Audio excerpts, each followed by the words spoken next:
Clearly, it's a marriage of convenience, but the man wants to make it real. Just a few days ago, he was on the sidelines, watching the show with amusement, when suddenly the woman named him as her husband. He was originally the supreme crown prince, but due to false accusations, he was deposed. The woman who named him as her husband is the northern Lord Asha. After decades of sacrifices spanning 2 generations, she finally ended the long war and returned to the capital to demand the reward promised to her initially by the emperor. However, she was once again deceived by the emperor. The Pervaz family struggled all their lives only to receive the absurd right to choose a spouse. 30 years ago, his father saved the crisis-ridden crown prince, but the suspicious crown prince ordered him to annihilate the Lord tribe, sending him to the deadly northern lands, knowing he wouldn't return. Despite having no support, his father went without hesitation and fought to the death. Even after his father's death on the battlefield, his brothers gradually joined the fight until only she was left in the family. Asha inherited their will and continued the struggle, until one day, she ended this cruel war, expecting to receive the promised reward to help the people of Pervaz through the winter. However, the emperor refused to pay and offered the right to choose a spouse as a consolation. She could marry any noble from the registry, and if they refused, they would have to pay compensation. No parent would want their son to marry a woman like a savage, so the emperor hoped other families would pay the compensation instead of the royal family. Pointing to the high platform, Asha said, "Then I choose Duke Carlisle Haven over there." Just 4 days ago, he was the empire's crown prince, but now he has been demoted to a noble. As your majesty said, he is the highest ranking among eligible candidates. The emperor's face turned grim, surrounded by whispers. Is she insane, daring to provoke Prince Carlisle? Although he was stripped of his status due to conflicts with his father, he is still known as the god of war and slaughter. Is that woman seeking death? Asha had thought it through. The royal family would never agree to their marriage, so they would have to pay compensation. The emperor was essentially digging his own grave. Suddenly, a man's laughter rang out beside her. Carlile covered his face, shoulders shaking, his laughter echoing through the hall. The emperor became anxious and said loudly, "Margrave of Pervaz, I'll give you another chance to reconsider." Asha remained firm. "The only one I want to marry is His Highness Carlile. If you don't agree, then please provide me with the compensation of victory." However, Carlile suddenly spoke up. The emperor's promise cannot be easily overturned. Although it's quite outrageous for the emperor's eldest son to marry a border countess, I cannot let my father break his word. Carlile slowly walked towards her. "Margrave of Pervaz, I accept your proposal." Asha was completely taken aback. She needed money, not a man, but he was serious, saying, "A pleasure to meet you, my future wife." It turns out he agreed to the proposal because of being deposed as the crown prince. The emperor proposed a condition. Within 3 years, he must achieve significant military accomplishments and reflect on his arrogance to regain his position as crown prince. So, during these 3 years, he decided to serve Pervaz, which had suffered greatly from war. "What about after these 3 years?" Asha asked. Carlile replied casually, "Of course, we'll divorce. But during these 3 years, no matter what I do in Pervaz, you cannot interfere with me. Don't expect to be treated like a wife by me or contradict me. In return for complying with the conditions, I will do everything I can to provide financial or material assistance to Pervaz." Asha wanted money and resources, but she couldn't let this man control everything. "What do you plan to do? If it's not beneficial to Pervaz, I cannot accept it." The man sneered and said, "You can't accept it? Then what will you do? Lead your people to starve together? I certainly don't want to do anything detrimental to Pervaz, so you must assist me in achieving success." Asha nodded. "I understand. Please write up an agreement about the promised assistance and the contract for rebuilding Pervaz." Carlile smiled appreciatively. "I admire your distrust of verbal promises. It seems we, as a couple, will get along well." Asha retorted, "Are you talking about each taking what we need and then cutting ties?" The man smiled. "See, I said we would get along." Even his confidants couldn't help but admire the detailed and meticulous content of the Asha agreement. Carlile seemed to understand Asha very well and said, "That woman won't lose out anywhere she goes." His confidant asked, "Are you really going to marry a woman like that, who's as wild as a barbarian? There are plenty of ladies to choose from." Carlile was determined. Since it's only 3 years anyway, there won't be such an opportunity in the future.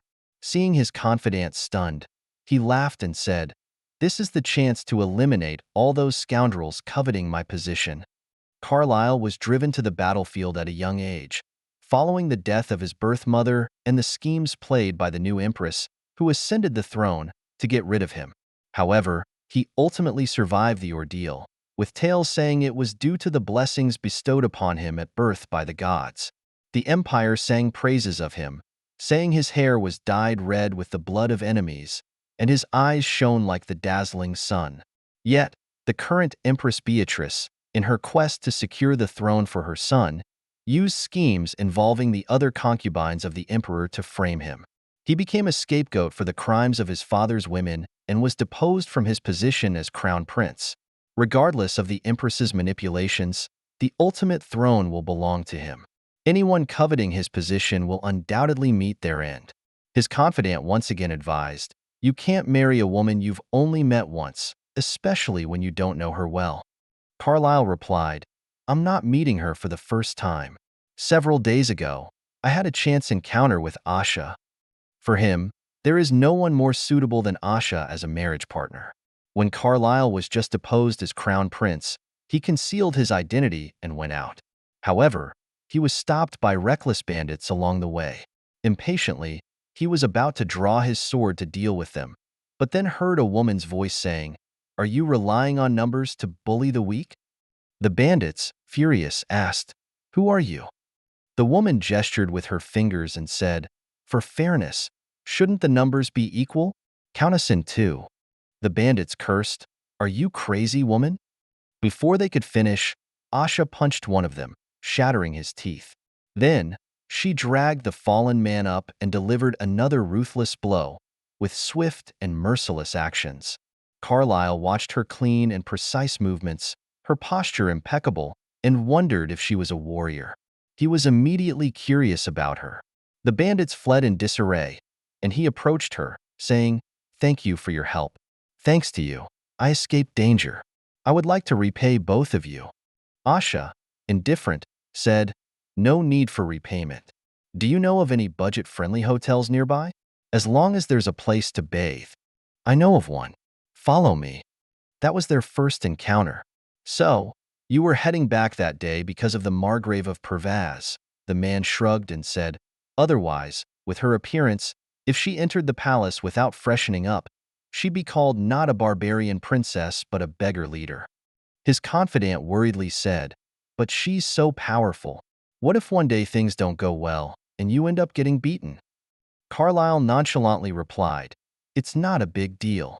This way, the Empress can't just send assassins at will." His confidant nodded, "That is indeed a benefit." Carlile continued, "Moreover, regarding the reconstruction of Pervaz, she will never betray me. When I invited her here, it was also rejected. She is cautious in her actions, won't covet the position of crown princess, and won't become infatuated with me after the deed is done. Is there a more perfect marriage partner than her?" Meanwhile, Asha faced protests from her companions. "This is too dangerous. He clearly wants to use you as a shield." The woman replied, "I don't care." The man exclaimed excitedly, "You don't care? This concerns your fate, Asha." She calmly said, "If selling myself can save Pervaz, then why not?" She even chuckled, "Plus, I got quite a good price. With this money, no one will die from hunger and cold this winter. The injured will receive treatment, and seeds will be sown in the fields again." Imagine this scene. The desolate plain covered with wheat, the wheat swaying in the wind. Wouldn't you do the same? Her companions had complex expressions and asked, "When will you have the wedding?" She replied, "No need for a wedding.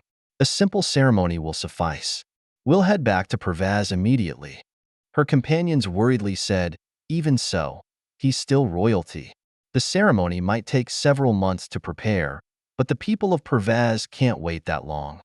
So, the next day, Asha stormed into the crown prince's mansion and asked when they could depart. Because they were getting married out of an agreement, Carlile thought that a casually held wedding might displease her. However, the woman only cared about when they would depart. Why are you in such a hurry? Do you have a lover in Pervaz? Nonsense. It's because the people of Pervaz are waiting for me to return.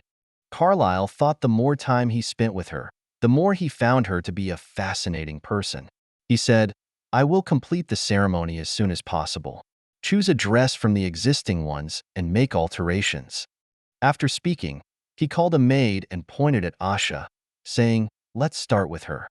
Asha sat stunned in the bath, her hair being vigorously brushed by the maids, almost rubbing her skin raw. One maid, looking at the bent comb, asked, My lord, what do you usually use to wash your hair? Don't you use essential oils? Another maid exerted great force while tying her waist, almost suffocating her. A few maids surrounded her, saying, You're quite tall, with broad shoulders and even muscles in your arms. It was the first time Asha had been treated like this, which was almost worse than being in a battle. Her slender ankles stepped into high heels as she climbed the steps. Carlile looked at the approaching figure and was immediately stunned. The woman looked completely different, but her condition seemed off, as if her vitality had been drained. Unable to hold back, he burst into laughter after 3 seconds, teasing her, Margrave of Pervaz, I thought you had suffered a defeat. She replied seriously, I did indeed lose. They took away my weapons. The head maid reminded from the side, Regardless, this is a royal ceremony. Is this attire too simple? Carlile had already prepared for this. He took out the former empress's necklace, showing how seriously he took this marriage. However, Asha had no understanding of gemstones. Seeing her confused expression, Carlile immediately understood. After all, she was busy fighting every day and wouldn't know about these things. In short, this necklace can be exchanged for 100 excellent warhorses. Upon hearing this, Asha's eyes lit up instantly. Carlile took out the necklace and went behind her, whispering, Consider this as an advance payment. The gorgeous necklace perfectly complemented the simple dress Asha wore. A faint fragrance emanated from Asha's body. Carlile asked, Did you apply fragrant oil? She replied, The maids gave me floral and fruity scents. I don't like overly sweet scents, so I chose vanilla. Is there a problem? Turning his head, he said, No, this scent suits you well. Carlile remembered something and turned to Asha, saying, The necklace, too, seems as if it was made for you. He reached out and touched Asha's cheek gently, his tone tender. It all suits you very well. The sudden intimate gesture made Asha's heart skip a beat. She touched the necklace and wondered if her excitement was because of the warhorses. The thought made her even more excited. Yes, they could buy warhorses now. A few days later, the two held their wedding as planned. Before the wedding began, the nobles were gossiping. Prince Carlile actually married that woman? He will surely divorce her as soon as he regains his position as crown prince. Though just gossip, it was the sentiment of everyone in the empire, especially since there had been candidates for the position of crown princess before. Cecilia knew clearly. The reason the crown prince married the Margrave of Pervaz was that the northern border was not under imperial control, allowing him to act freely without the eyes of the royal family. And as the former top candidate for crown princess, she certainly wouldn't give up easily. As the music played, the emperor arrived, and the high priest Gabriel personally presided over the wedding. Everyone was waiting to see the bride's embarrassment. How could a woman from the wilderness ascend to such a grand occasion? But to their surprise, the couple looked unexpectedly compatible. Someone quickly recognized the bride wearing the former empress's necklace, and Cecilia, who had been confident until then, panicked. As the priest recited the intricate vows, Asha grew impatient. Finally, after the last line was recited, Carlile helped Asha put on the ring. Seeing the bride's indifferent expression, Carlile suddenly whispered, If you ever sell the ring, go to an auction. You'll get a much higher price than selling it to a jeweler. Asha's expression changed instantly, and Carlile looked pleased. Who would have thought that this expensive ring would be just an emergency reserve in the bride's eyes? His wife had a revolutionary air about her. This makes her so interesting. The final step of the wedding was the groom kissing the bride. Asha returned to her expressionless state and looked at him as if urging him to finish quickly. This made Carlile mischievous. He thought, the more you want it to end, the longer I'll make it last. He wrapped his arm around Asha's waist and pulled her close, infusing the solemn vow with desire. It caused continuous exclamations from the surroundings. Carlile had a triumphant smile on his face, but suddenly felt a sharp pain in his mouth. He had been bitten. Asha said, "Don't push it, Your Highness." He shrugged and replied, "What would be the fun in that?" The priest was displeased with his frivolous behavior and said the deity overlooks all beings, and both of you should be more spiritually and mentally pure. Carlile smiled and said, "I believe the gods would understand the passion between newlyweds." After marrying the former crown prince, Asha obtained a large amount of resources. However, since she couldn't leave the imperial city yet, her subordinates were sent back to their territory first. Carlile not only anticipated potential attacks, but also deployed knights to protect them. Meanwhile, he prepared to hand over military authority to his brother. Upon hearing that he would have to lead on the battlefield, his brother's expression changed drastically. Carlile mocked, "What? Since you've enjoyed the privileges of being the crown prince, you naturally have to shoulder responsibilities. It's not a big deal, just dealing with a few monster raids each year and resolving minor border disputes." Seeing the emperor and his brother in a panic, he inwardly ridiculed them for their lack of insight. "They can't even grasp the situation properly. They pushed me off the throne, but still expect me to risk my life for them?" The emperor awkwardly cleared his throat and asked, "Isn't paying 50 million Veronas to Pervaz too much?" His brother arrogantly added, "Just toss them 1 million, and they'll be grateful. It's a small place after all." Carlile laughed in exasperation. "Maddie, don't say such ignorant things. Pervaz spent 28 years ending a war. How much damage did their territory suffer, and how long will it take to repair? And you say 50 million Veronas is too much?" For Carlile, who had spent years on the battlefield, his brother's ignorance was beyond belief. "You should see how they struggle. It seems they didn't dare think about taking over military authority." Asha was puzzled. Why wouldn't they want such an important thing? Because military authority isn't what it used to be. Now, it's just the emperor's permission to lead wars. The mobilization of troops and the right to declare war are in the emperor's hands. And if you have command, you must bear the consequences of defeat. "If I fail in battle once, how do you think they'll treat me?" Asha replied, "They'll probably exile your highness." At this point, Carlile couldn't help but boast, "Exactly. Now you realize how remarkable your husband is." Asha sincerely said, "Your surface glory may hide a deep abyss, but you still persevered, which is commendable. I can't tell if you're praising me or mocking me. I'm sincerely praising you." If someone else said this, he would only feel it's fake, but he knew Asha was not that kind of person. Brief preparations were made, and the two set off for Pervaz. Asha was surprised by the unexpected abundance of resources and funds Carlile gave her. She was so excited that she became a bit incoherent, saying, "I never expected there would be so much." Carlile responded, "Right? Even my father didn't expect it." Clearly, he had tricked the emperor again. Asha lovingly caressed the seeds that glistened in the sunlight, thinking that her choice was indeed right. As they boarded the carriage, the crowd cheered along the way.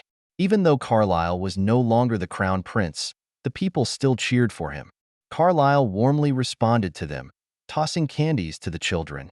Asha was a bit incredulous, thinking, "I didn't expect that His Highness Carlile is so beloved by the people." As night fell, they began to set up camp for rest. When the tent was ready, Asha learned that she would be staying with Carlile. She wanted to refuse but was stopped by Carlile. He ordered the attendants to leave and said, "Do you have to stay in a single tent?" She hesitated and replied, "Not necessarily." "Then don't let the servants suffer in vain. Rest in my tent since we are nominally husband and wife." Asha had heard that he would seek women even during battles. But even if he was infatuated with women, theirs was merely a contractual relationship. What could possibly happen? Asha went to the lakeside alone, thinking about her deal with Carlile and the heavy burden of guarding Pervaz. Wanting to calm herself down, she submerged her face into the lake water. Carlile, who was secretly watching her nearby, was astonished by her bold way of washing her face. After Asha left, he approached the water and touched it, once again shocked by Asha's use of such cold water on her face. He couldn't help but smile, realizing that she was indeed an interesting woman. As the newlywed couple lived together for the first time, Asha insisted on sleeping on the floor. "Are you really going to sleep there?" Carlile asked. She replied, "If not on the floor, then where else?" Her husband seemed indifferent, saying, "If you insist on making things difficult for yourself, I won't stop you." Suddenly, Carlile started unbuttoning his shirt, complaining that the water had turned cold due to the proximity to the northern waters. He showed off his 8-pack abs to his wife. Asha, however, didn't pay any attention, saying, "It will be much colder in the autumn." Whether he take off his shirt or not, it didn't seem to concern her. This made him want to tease her again. "Countess Pervaz, I am sorry to ask, but as my wife, I was hoping you could help me get dressed," Carlile said, trying to draw her attention. Asha was confused. Her parents hadn't given her any premarital education. "I'm sorry. I didn't think it through." She solemnly accepted the clothes and started helping him dress. As she earnestly helped him put on the clothes, Carlile was perplexed. His casual remark was just to get her attention, but she was genuinely helping him get dressed. Carlile thought, "Other guys have clearly said that my physique can captivate women. Is it only appealing to men's eyes?" He had always been busy with warfare and had never undressed in front of a woman before. He found it strange to understand these dynamics. When Asha noticed his discomfort, she asked if something was wrong. Feeling a bit uneasy, he brushed it off, saying, "It's nothing. You should go to sleep." Carlyle's awkward behavior made Asha think she had done something wrong, but for her, this level of contractual relationship was nothing out of the ordinary.